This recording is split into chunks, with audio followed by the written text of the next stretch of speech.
నేను లేచి నా తండ్రి యొద్దకు వెళ్ళి, తండ్రి, నేను పరలోకమునకు విరోధముగాను నీ ఎదుటను పాపము చేసితిని. ఇక మీదట నీ కుమారుణ్ణి అనిపించుకొనుటకు యోగ్యుడను కాను. నన్ను నీ కూలివానిలో ఒకనిగా పెట్టుకొనమని అతనితో చెప్పుదును అనుకొని చెప్దాం అనుకున్నాడు.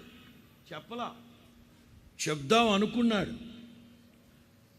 మన పాయింట్ రాసుకొని ఒక్కొక్కటిగా నా తండ్రి దగ్గరికి వెళ్ళి ఒప్పేసుకుంటా, అన్నీ విడిచిపెట్టేస్తా, చెప్పేసుకుంటాను అనుకున్నాడు.